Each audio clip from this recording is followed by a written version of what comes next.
welcome everyone today to the Social Data Science Center's, or SoDa, research seminar.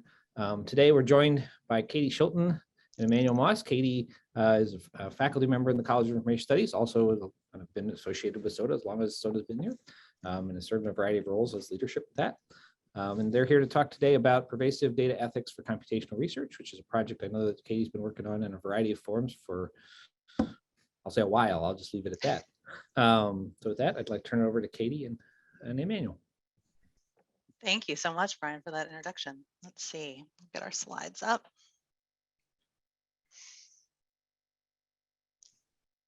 Pardon me, but before you get started, just so that everyone knows, today we're going to be doing Q&A. So the Q&A functionality at the bottom of your screen is available for questions throughout the talk, and we'll have discussion at the end. And I'll read some of those questions to Katie and Emmanuel. So feel free to put questions in there as you go throughout the talk. So we're really pleased to be having a chance to do this. It's exciting to be giving a SoDa talk, not just sort of behind the scenes. So today, Emmanuel and I are going to focus on problems of trustworthiness in social data.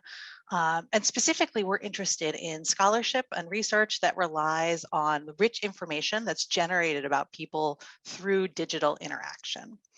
So we are going to start by talking a bit about what we mean by social data science and why there are trust problems in this area.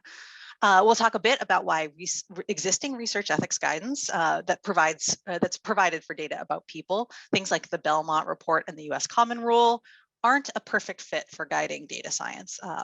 And we'll talk about another discipline, a quite different discipline, that has struggled with a similar mismatch between existing ethical guidance and their own practices and problems, and that's ethnography. And we'll talk about the parallels between ethnography and social data science, parallels that have a lot to do with that mismatch to the common rule. We'll then talk about how these parallels, I think, can help us think through new approaches for trustworthy data science based on excavating two things that are way too often paved over in data science: participant awareness of data collection and data use, and power relationships. Digital data has become a goldmine for what's being referred to as computational social science or social data science, using digital data to understand people. But new data collection methods have also raised new questions about ethics and participation in this sort of research. You might remember the furor set off by Facebook's 2014 emotional contagion study. It feels like a long time ago now, with Cornell University researchers.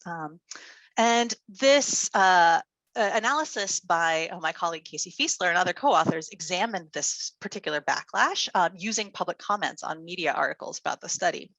And this analysis revealed fundamental disagreements about what Facebook is and what a user's relationship to Facebook should be. And in particular, Facebook users objected to the feeling of living in a lab, of being observed for study while going about their lives online. And mistrust of research uses of online data is broader than just Facebook. A survey of Twitter users, for example, by Fiesler and Preferis, found that a majority of users were surprised that tweets are used in research and feel that informed consent should be necessary. Respondents expressed willingness to participate in research, but it depended on the purpose, the team and the institution conducting the research, and the mechanics of that research. And we're even seeing a backlash in research participation that uses traditional informed consent. A recent survey of habitual survey takers, Frau Kreuter was part of, indicated that only 33% were willing to participate in pervasive data gathering. The study was conducted in Germany, and so it's possible this was a more privacy-sensitive population. But still, these are people who regularly take surveys, and they were not excited about having their cell phone data gathered as well. And finally, and this is really important, studies indicate that trust issues in pervasive data research may be even larger in marginalized communities.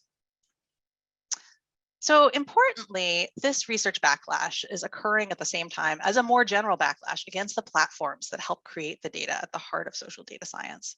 There are now regular headlines, podcast episodes, a major motion picture, or really it's a Netflix documentary about what are increasingly viewed as the ethical failings of big tech.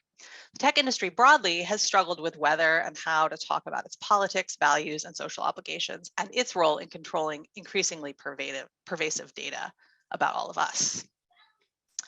So what should data science researchers do in the face of this kind of mistrust and uncertainty?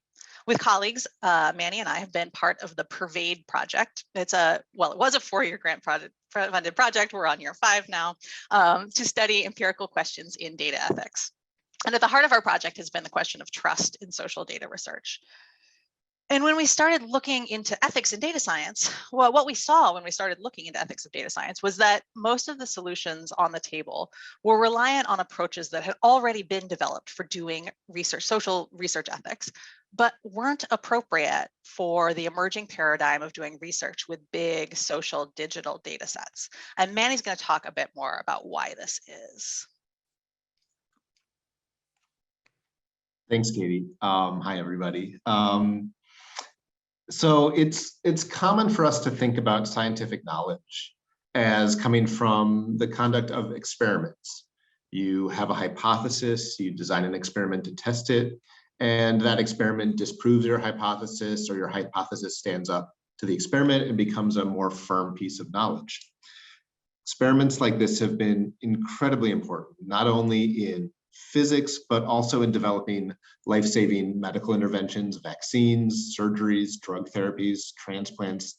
The list really does go on. But involving patients in medical experiments involves them in some degree of risk. An unproven experimental drug or surgery may cause harm to individual research subjects, even if it eventually leads to treatments that can improve the lives of hundreds or even millions of people. And throughout the middle of the 20th century in particular, this trade-off provided a perverse rationale that researchers used to justify experiments that wound up killing or maiming research subjects, some of whom were powerless to refuse involvement in that experiment, as with the infamous, I should say, experiments conducted by Joseph Mengele in Nazi concentration camps. Or subjects were deceived about the risk they were exposing themselves to by participating in the experiment, as was the case in the Tuskegee syphilis experiment, where a widely available treatment for syphilis was withheld from research subjects. The idea that conducting medical research could hurt patients is in direct conflict with the Hippocratic oath that doctors have taken for centuries to first do no harm. And yet medical research has the potential to save thousands of lives.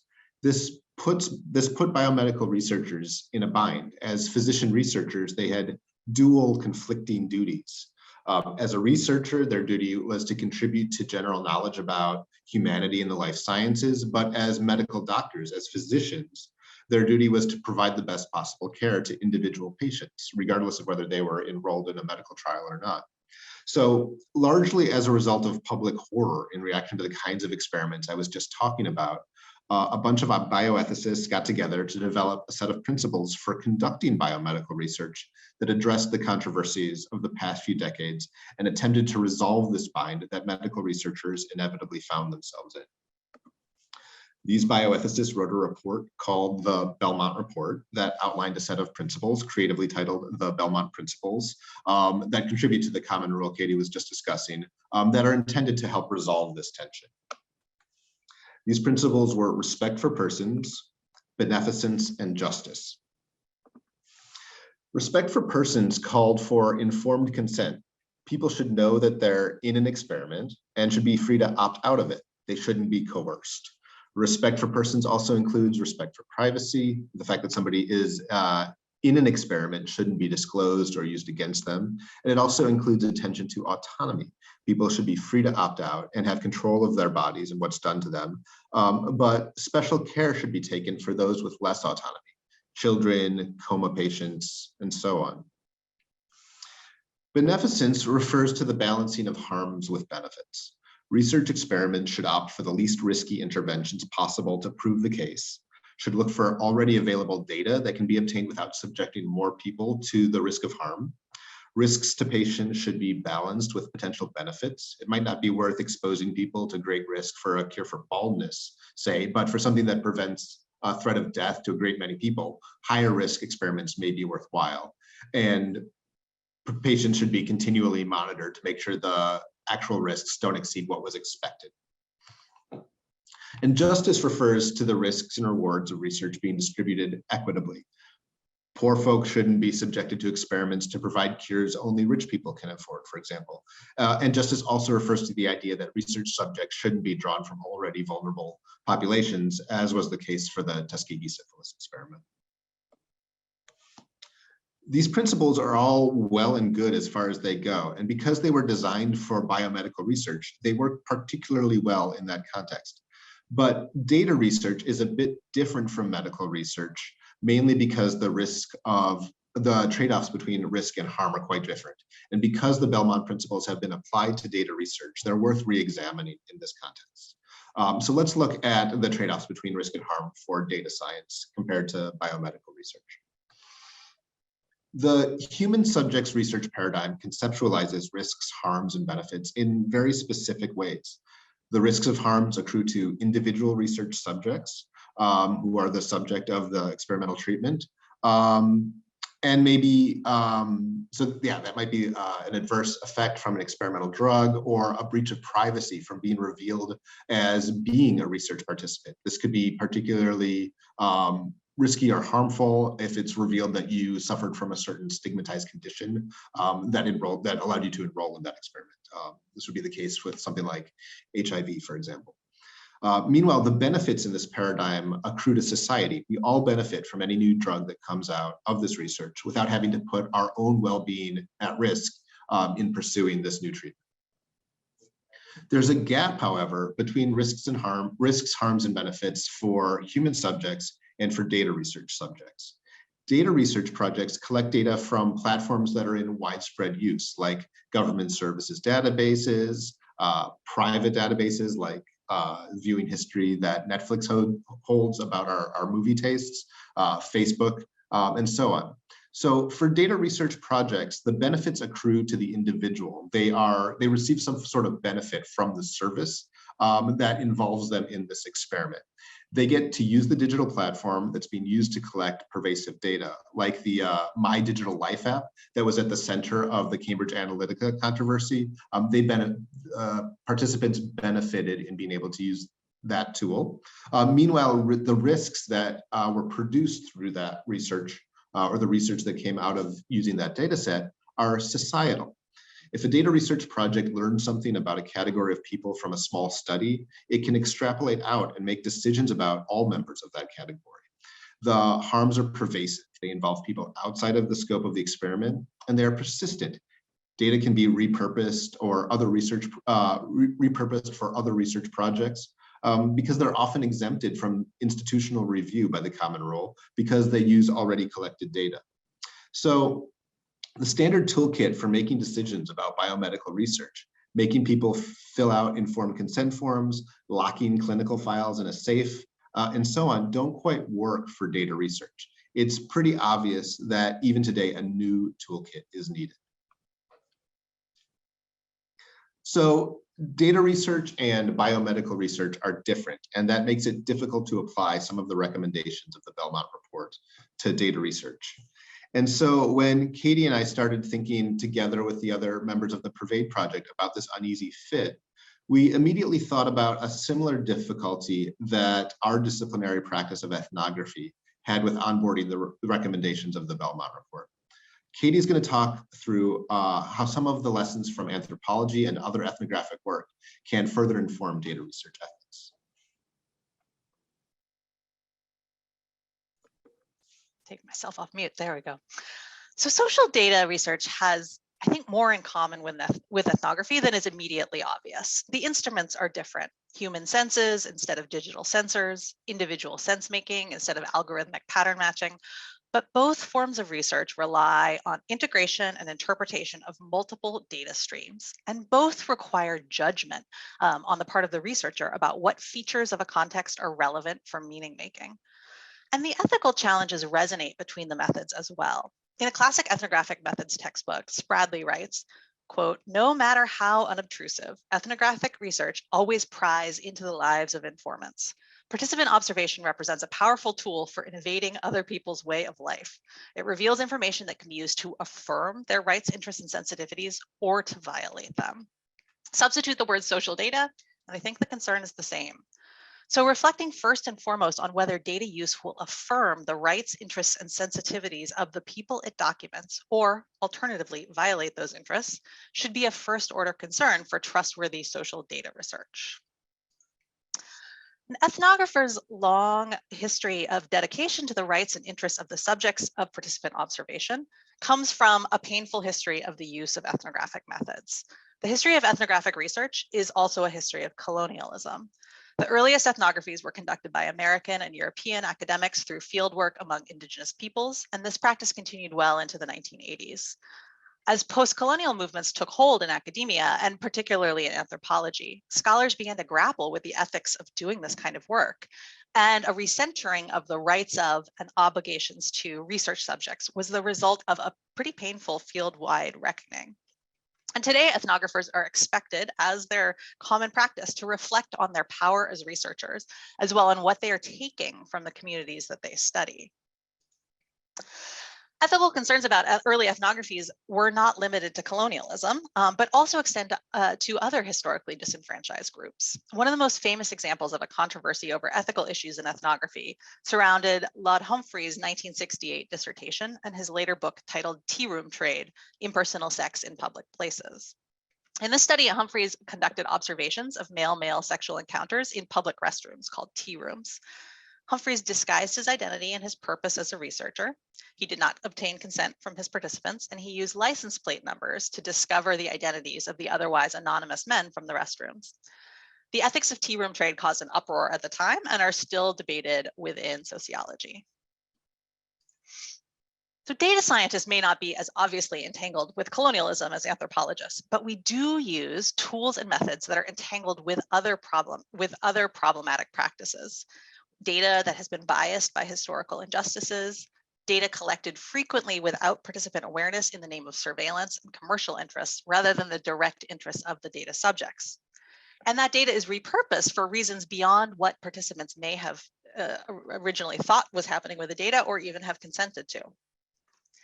If data science is to be trustworthy, we need to explicitly grapple with the fact that our data and our methods are also used for surveillance and control.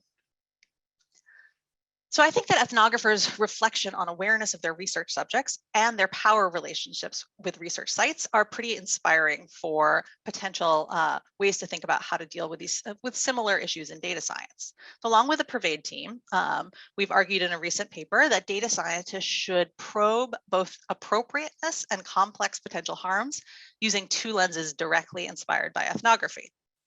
First, data scientists can learn from ethnographers' contextual sensitivity and their experience helping research subjects interpret research participation by reflecting on awareness. Ethnographers have developed in their practice a suite of techniques to gain the trust of participants.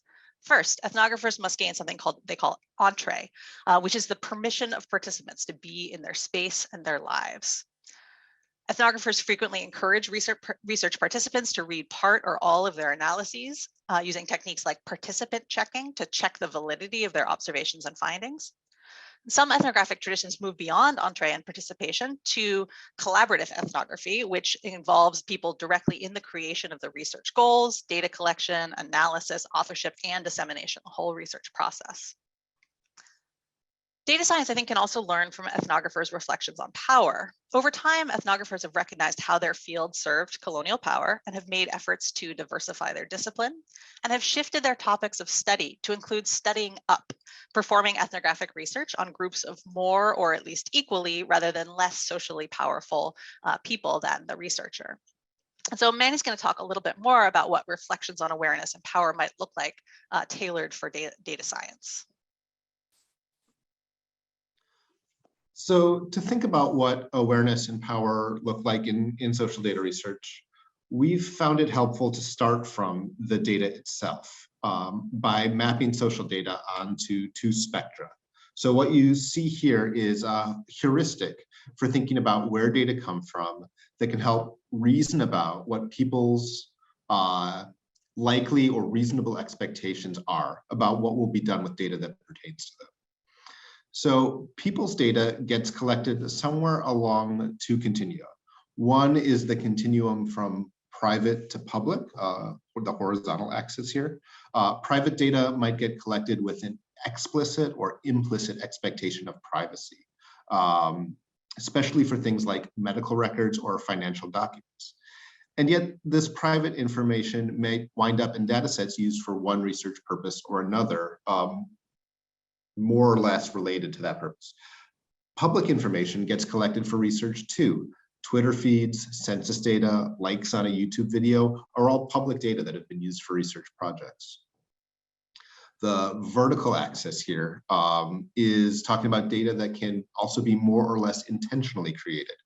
When I press send on a tweet, I know I'm intending to put something out there into the world, just as I know when I'm liking a video or filling out a census form. I'm aware that I'm doing these things. It's an intentional act.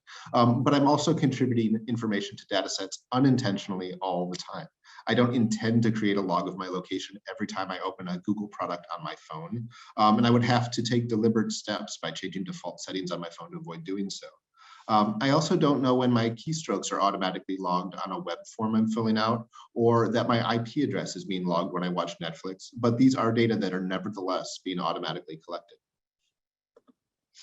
Most data fall somewhere on this chart that I'm showing. Broadcasts are public data, and were intended to be so by the person they pertain to. I know when I'm tweeting and I want it to be public to other people. But there are shades of gray. I might post something to Facebook and think that it's only going to be shared to my context, for example, but it might be available to a much broader audience or available for researchers to scrape. Secrets are private, but I know when I'm sharing them and usually have a pretty firm set of expectations, about the circumstances under which they'll be kept secret. When I tell my doctor something, they may enter it into a health record, but I know that record is supposed to be kept confidential by my doctor. Exhaust data is available and accessible, but is generated without me necessarily taking an action. Traffic data that includes a count of my car, CCTV camera footage I might get picked up on as I'm walking down a hallway or a street, a satellite photo of my house. These are all exhaust data that we create and get caught up in as we move around the world.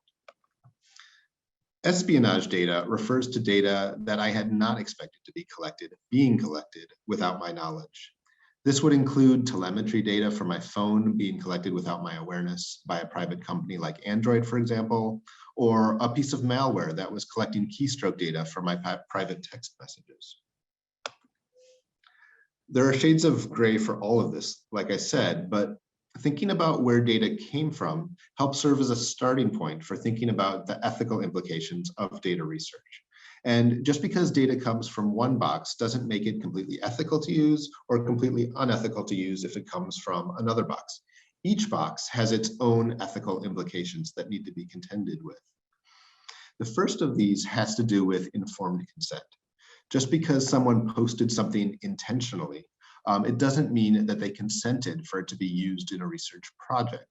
We can ask, how do the terms of service or other agreements users might have made affect whether it is permissible to use that data for a research project? What kind of trust is already embedded in the action they took, and how will we be intervening in that trust?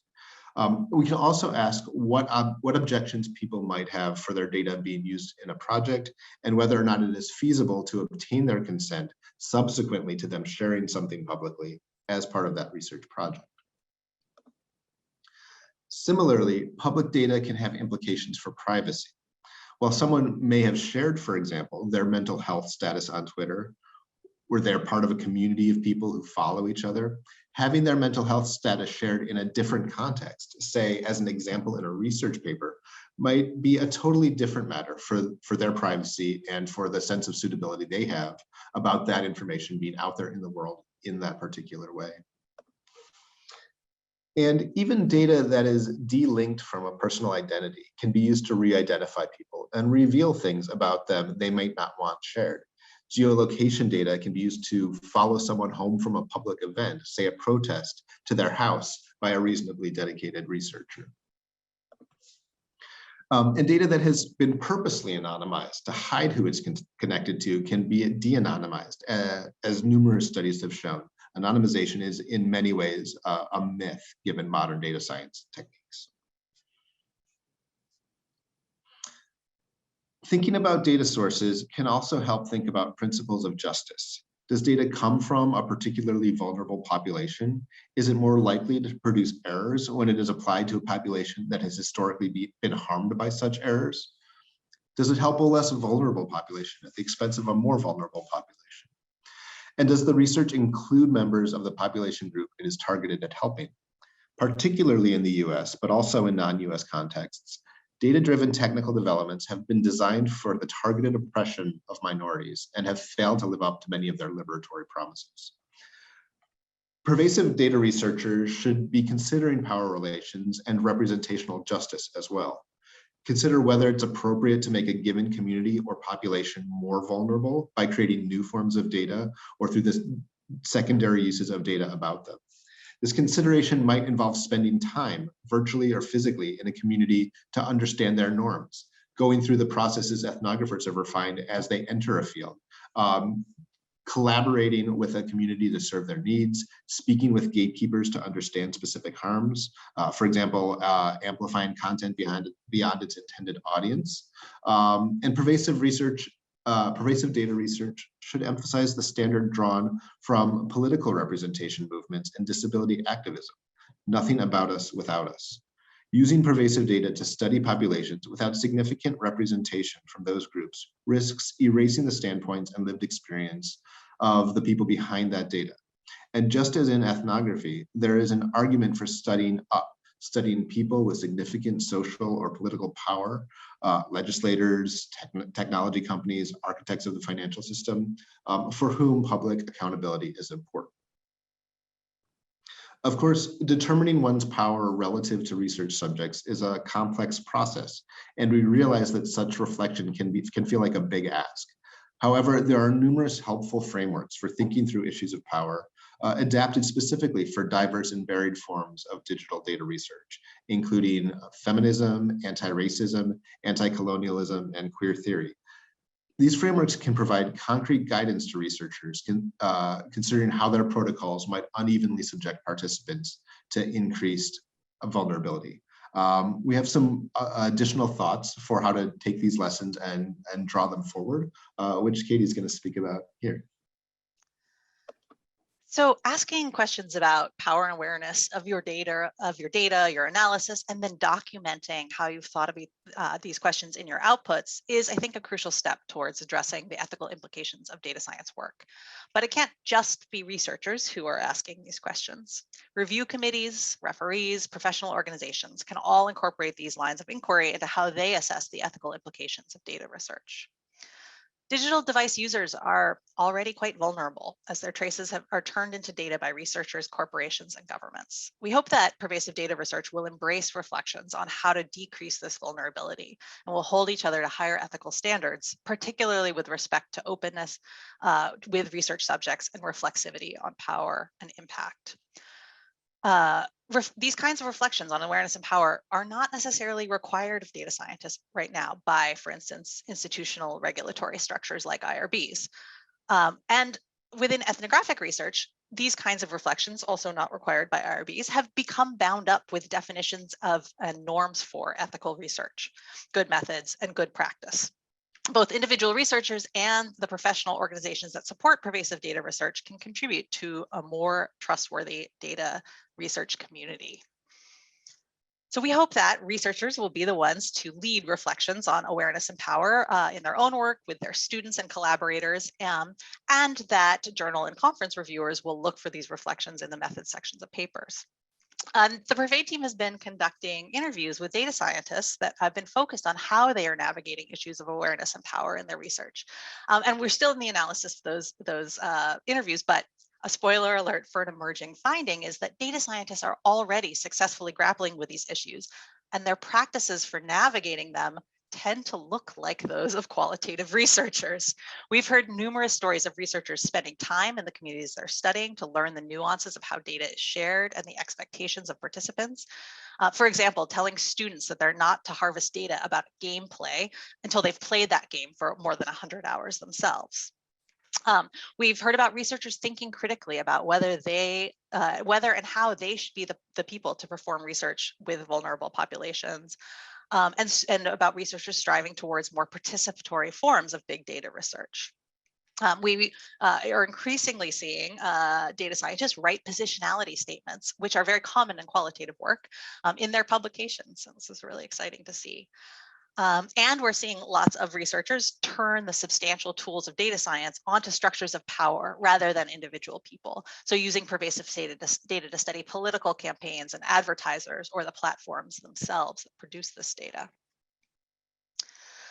Reviewers also have a role to play in helping normalize these sorts of reflections. IRBs are already a powerful force for trust building in research on campuses. It's kind of why they exist. Was one of the reasons they exist. They're complicated, but it's one of the reasons they exist.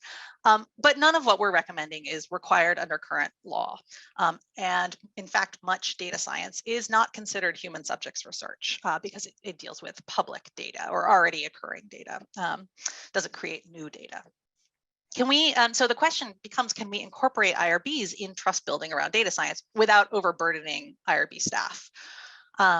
And we think these are centers of research ethics expertise on campus. They're already consulted on many campuses on blurry lines around student data, how to use student data, things like that. So I think we could tap into the expertise of IRBs around forms of awareness that aren't formal consent, perhaps, and also their deep knowledge of power relationships between researchers and research subjects. Paper reviewers are another area where we can build mechanisms for data science ethics into the structures that we already rely upon for trust in research more generally. Reviewers can expect and prompt authors for reflections on the why and hows of awareness and power. And this is already happening both formally and informally in places like ACM's SIG-Chi, which has a research ethics committee that helps advise reviewers. I was involved with that, so just disclosure, so hyping it. I'm no longer involved, but to help advise reviewers when they run into research ethics issues. And NeurIPS, which is a machine learning and AI conference, which requires authors to, quote, put their work in context and reflect on potential harms as well as appropriate uses of human data sets. So we think efforts like these are really promising. Finally, we hope that professional organizations will establish professional norms and codes for trustworthy, pervasive data research, as both anthropologists and sociologists have done.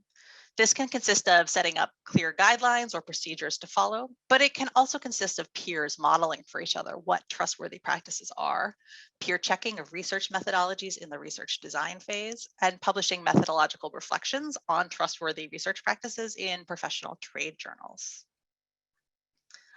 So whether pervasive research can ultimately gain participants' trust is not entirely up to researchers, but what is up to us is trustworthy practice. The datafication of human activities for new knowledge creation has always demanded increased attention to questions of awareness and justice. Pervasive data research is simply the latest research practice to need to define what exactly these principles look like in practice. So we are going to end here with a link to our various project websites and our email addresses in case you'd like to follow up offline. And we have plenty of time. We'd love to take questions from all of you. And as I've been noting throughout in the chat, or just in general, you can post anybody can post comments or questions in the Q&A. I have a couple that I could ask, so we'll get started with that. It seems like one really significant difference between ethnographic work and much of data science is what, for lack of a term, I'll call distance. Yeah. So you can, it's a lot harder to observe somebody and watch what they're doing, or ask them what's going on without them being okay with it, without interacting with them as a human being and all of these other things. Whereas data science, if you could argue, actually is the opposite, which is actually much harder to actually engage them as an individual and a human being. What do you think the implications of that are, either for kind of the practices you're describing or the likelihood of them being picked up and kind of being made pervasive? Yeah, great question. So in the paper that we've written about this, we use sort of an excavation metaphor throughout, because we think that actually this is part of where the sort of or what the challenge has, how the challenge has occurred, which is that data, it flattens what would ordinarily be sort of a human negotiation of power relationships and awareness and like, are you okay with this, right? That happens if you are there in person, and it's so easy to not have happened because of the distance that you've, exactly as you've said. And so we are hoping to re-excavate, to remind, and there's been so much good work, including Data Feminisms does this really well, of reminding researchers that these data are about bodies, right? They are about people. They are not actually flat. They are, there's so much context behind them, and it's a sensitizing process for researchers to be reminded, because right, the participants won't do it for them, which in ethnography they absolutely will. Like, why are you here? I did an ethnography for my dissertation research, and I remember people saying, "You're studying us like monkeys?" No, it's participatory. But that feedback from participants in ethnography is so easy to get, and it's very hard to get in data science, I will say, until publication, and then data scientists do get it, right? And this is the thing that that data scientists are scared for their grad students. They publish their paper and then they get the Twitter hate, right? And we don't want that Twitter hate. We want some degree of Twitter hate, as Twitter is Twitter, but that reaction, that bad reaction that researchers don't see coming, that's the distance, right? That's the distance speaking.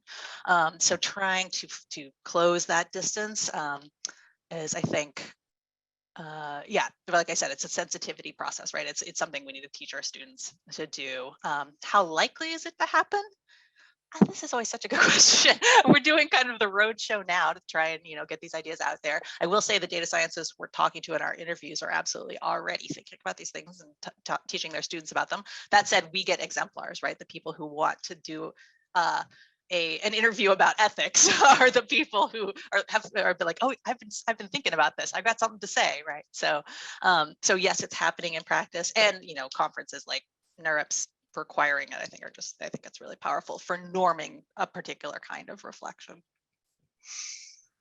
So let's see, I'll just read one of the questions we have.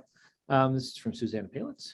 I feel that like one of the several problems with ethics in this space is the blurring of line between what is currently counted under product development, which can be non-human subjects research, and human subjects research.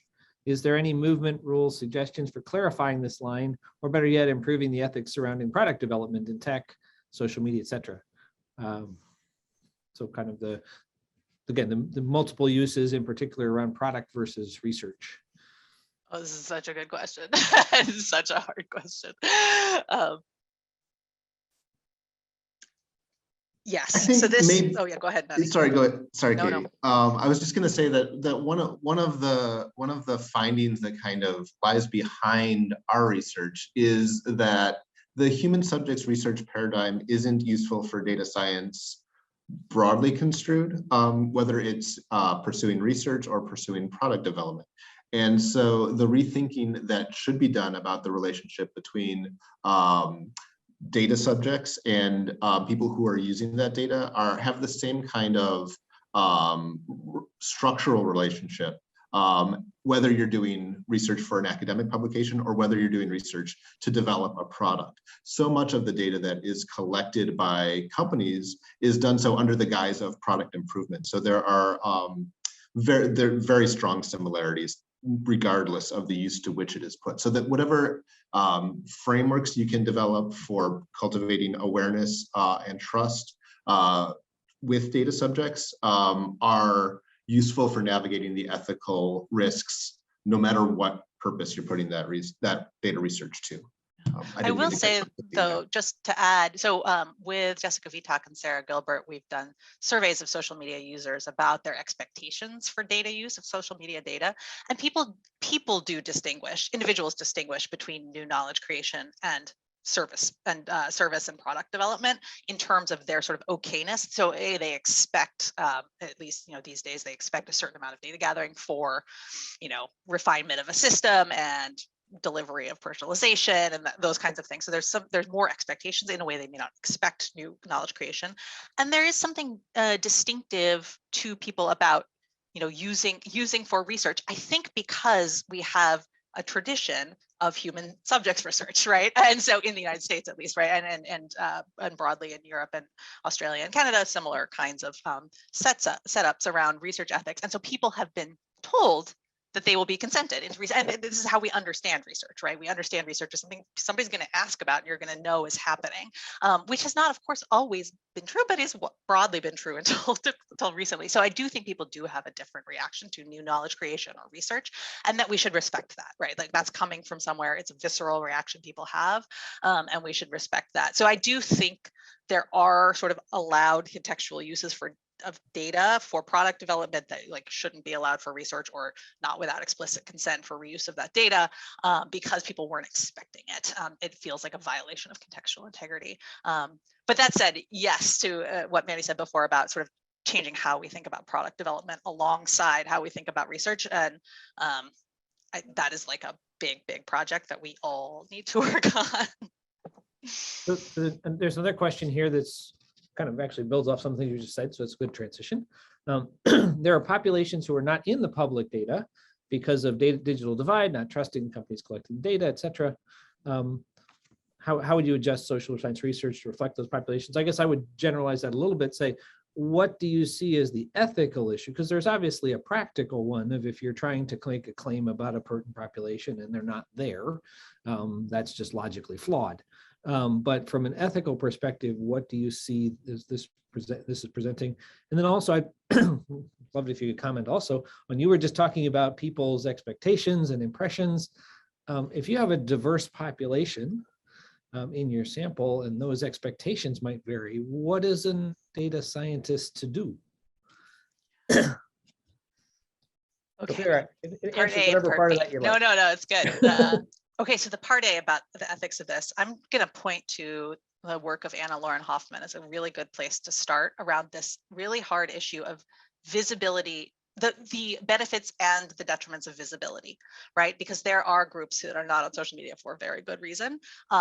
And there are both advantages and disadvantages to that invisibility to data science research.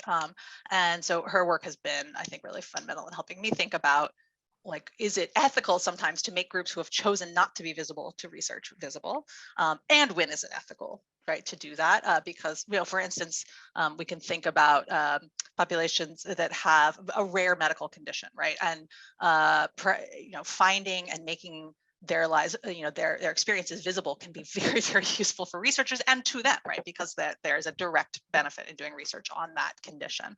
That's not true of groups with other sort of you know, more stigmatized challenges, for instance, or stigmatized conditions, stigmatized identities, things like that. So those lines are really contextual, I think, and I think it depends on. So, you know, one question researchers need to be asking themselves is, of course, who's not in my data, right? Just for, as Brian, as you mentioned, for writing about your data well, right? For knowing what questions you're not answering, but also should I try to get that group in my data, right? Is in itself an ethical question that needs to be asked. Sometimes the answer may be no. You know, all visibility is not good visibility. There was a part B that I've forgotten, Manny. Do you remember part B? So the part B, and correct me if I'm misremembering it, is that if you have a diverse group of data subjects and they have different opinions about what uses their data, to which their data should be put, how do you navigate that? And I think that speaks again to kind of what Katie was talking about excavating the different kinds of relationships that you have with these with the multiple groups you have that might be represented by a data set. So taking the time to establish a relationship with across your data set, across the demographic representation that's in the data set, or across the different geographies that your data set crosses, and not feeling bound to generalize across that entire data set, being sensitive to approaches that might work for one group and that might not work for another, and being willing to act upon the trust that you're given. And to act trustworthy means to decline to use data where it's appropriate, and to do that appropriately for each of those groups as they're represented. So, and that also transitions nicely to some other questions. So we've had there's been a question about, does European data law address the ethics of this? Another kind of question about what kind of professional organizations have guidelines? Are there places, whether they're law or professional organizations, that you think are particularly good ones, even if they're nascent, that folks might look at, or things you're aware of, either again in EU or in the US or elsewhere? In the law space, okay, this is a hard question because European data law is tangly, and so what practices it ends up sort of ruling out and in are still a bit of a matter of debate. I'm also not a lawyer. That said, some of this is, I believe, more or at least in research practice, researchers are becoming much more careful about particularly privacy issues in data science because they are grappling with this sort of big unknown of does European data law apply to me? I'm using data that might have Europeans in it. Probably, okay, what do I do? And then you talk to campus council and we're still figuring this out too, right? So, but that sort of, it's a speed bump, and particularly around letting people know. So there's strong consent essentially is a big part of GDPR, and so that I do think that strong consent model there, I imagine, is impacting data researchers, on the ground right now. So yes, I think there are pieces of that. There's not a ton about power, right? So awareness, yes, treated in privacy law. Power, rarely treated in privacy law. Power, interestingly, is treated in human subjects research, right? And so, justice is one of the main principles. It's kind of been defined out by RBs a bit narrowly, as you can't just use you can't just research a vulnerable population because they are convenient, and that's really become defined as pregnant women and prisoners. So there's sort of it's a bit narrow, but justice is there, right? And so I think we're not so far from. I mean, it's not crazy to ask people to think about justice in their research. We do that in human subjects research all the time. So so I think that is a useful guideline, even if it's been defined a little narrowly historically. I love things like the Feminist Manifesto, which is a data-oriented, it's a newish set of guidelines and created maybe 2-3 years ago at a workshop by people who say they are going to use data for some uses and not for others, right? There are some hard lines. If you want some bright lines sort of drawn out of feminism, there are some really good ones there. I haven't seen anything at the professional org level yet. This isn't something really that's touched at the sort of ACM Code of Ethics, IEEE, although IEEE has put forth a standard for ethically aligned design, which is not the same thing. That's more of a design, right? Not research in the same way, but we're starting to see some of this in the professional org space. Yeah, I would only add that in these kinds of contexts, the law is a floor and not the ceiling. And so individual researchers can take more stringent approaches, more nuanced approaches, and in doing so, they actually create a set of options that could one day be encoded in law as not just best practices or as a neat way to develop trust with research subjects, but as the way things ought to be done and must be done. So kind of related to this. So we've got 75 people here at the moment, and some of them are going to be folks that are maybe have lots of experience working with these and have formed opinions about this, maybe done things right, maybe done things wrong. But there's going to be a whole bunch of folks that for whom this is a new thing. You see, they're starting to look at social data. They're trying to use methods or data sources they haven't used before.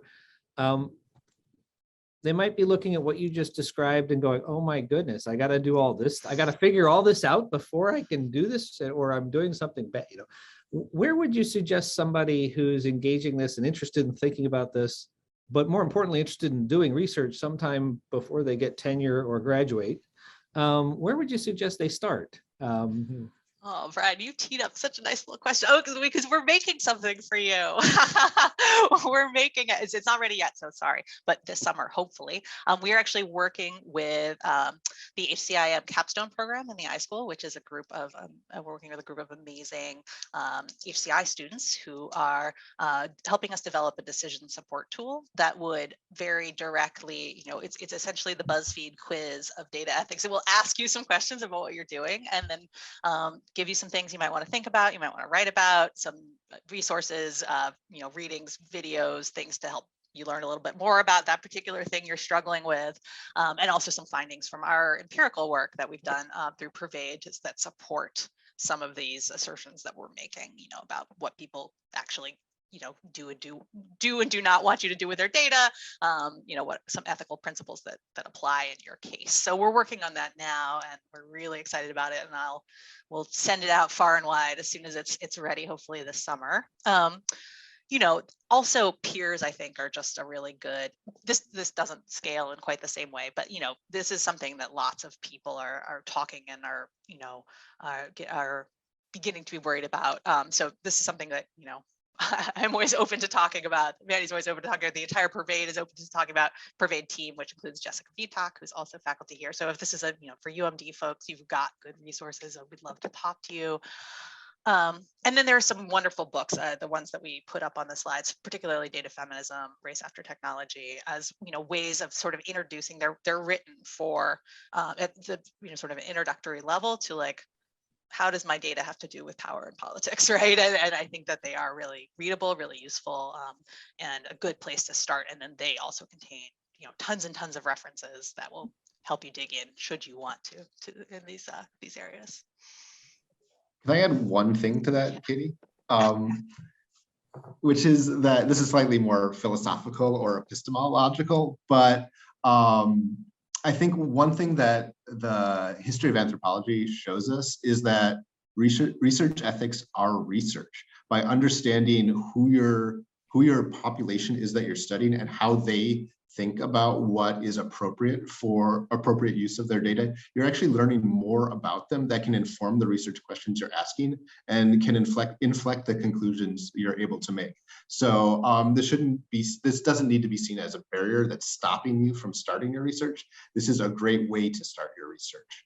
And if you look at any number of ethnographic writings, you always see this moment where awareness of how people think about being studied kind of crops up, creates some sort of discomfort, and then results in a negotiation between the researcher and the research subjects that is usually key to the insights they're able to draw together with or from the population they're interested in. I love that. I do pay attention, by the way, Katie. One last question, and so this is again a kind of variant on that other question, which is, so there may be some folks that are, I'll say, social scientists who are using data science, and the phenomena of study is really the people or the social structures or the social phenomena. But there are going to be other folks in our audience who are they're tool makers. They're interested in the algorithms. They're interested in trying to make the machine learning work better or the predictive models. From their perspective, they don't feel that the study of the people is really what they're doing. Do you have any suggestions on how they might think about the things you're talking about, or are these just completely irrelevant because they're not studying the people? Oh, that's also a really good question. So actually, I think in some situations, this can relate to the idea of studying up that we talked about before. Studying the algorithm is a really good use of data, trying to figure, so understanding how algorithms are working and or impacting our society is one way of doing this sort of technical research in a really, interesting and cool way. So the people who are studying how Facebook advertising works, right? Facebook may not love it, but it's really important social research that's happening there. So that's sort of one piece of that, but that's not everybody, right? There are also people who are just interested in making particular things work better, right? And there, I think you have sort of a harder, I think that it's worth at least having the conversation with people who are represented in that data about whether they want those algorithms to work better, right? So facial recognition is like a really good example of this. What happens if facial recognition works better for some people, right, or other people, and having that conversation with the people who are most impacted by facial recognition, for instance, for law enforcement, is a conversation worth having, right? And should we make these algorithms work better is a real question in that space, and I think it has to be informed by the training data people, the people in the training data sets, right, whose faces are there, as well as maybe people who are left out of those sets, right? And so I do think that when the goal is making the system work better, there is still an ethical obligation to figure out what happens if we make this work better. And that's really the NeurIPS request, right? Is you are supposed to consider not just positive benefits for society, but potential negative benefits should you make your system better, right? Should the system work perfectly and efficiently? Are there any downsides, right? And what are those? And being really reflective about them. And it doesn't always mean stop research, although I suppose it could. And I have talked to researchers who have stopped lines of research. But it can also mean, like, just as we talk about what we do and don't know in our publications, right? We try to be transparent about what questions we didn't answer in our publications. Try to be transparent about like your struggle with these issues and why you made the decision to continue that you did. Put it in your paper. And actually, this is what there was a comment in the Q&A from that kind of echoes something Emmanuel said, that there are parallels between this work and the work you're doing and the kind of some of the recommendations and comments you're making, and multicultural survey methods to analyzing difference in cultures, create data you need. You need to verify that the concept exists across the culture to build members of the cultures into the research team, et cetera. So it's the connection that folks bring. Love it. Thank you. Well, thank you very much. I want to kind of end with a couple things. One is Katie. I often will say something about the social data science major if that's of interest. Today we have the co-director. So this is Katie Schulten. So Katie, why don't you say something about the on my other hat? But it's not really my other hat in that, Brian asked this question earlier of how do we learn to do these things? And another way to answer that question is change undergraduate education.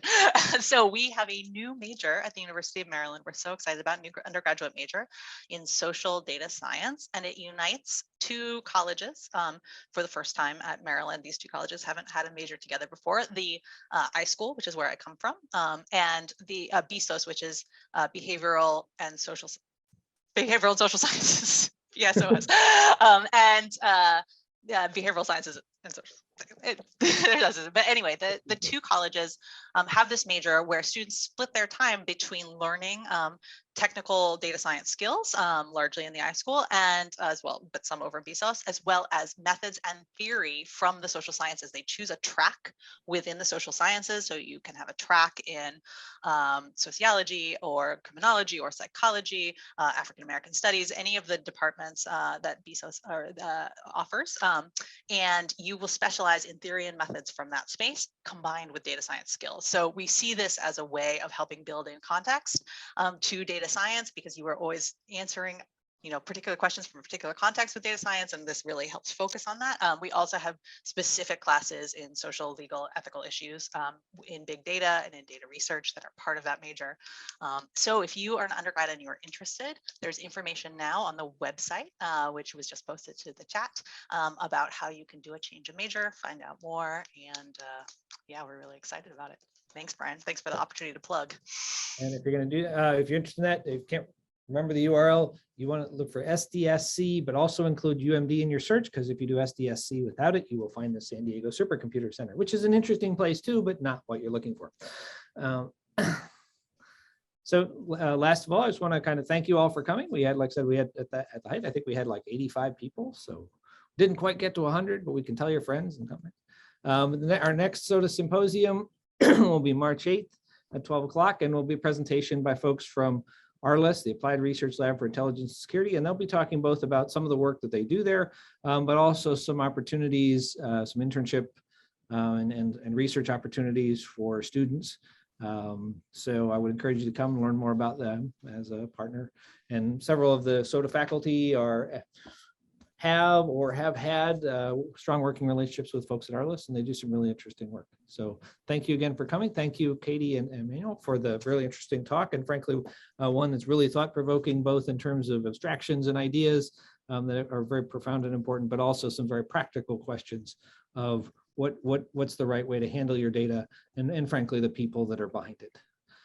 So thank you very much.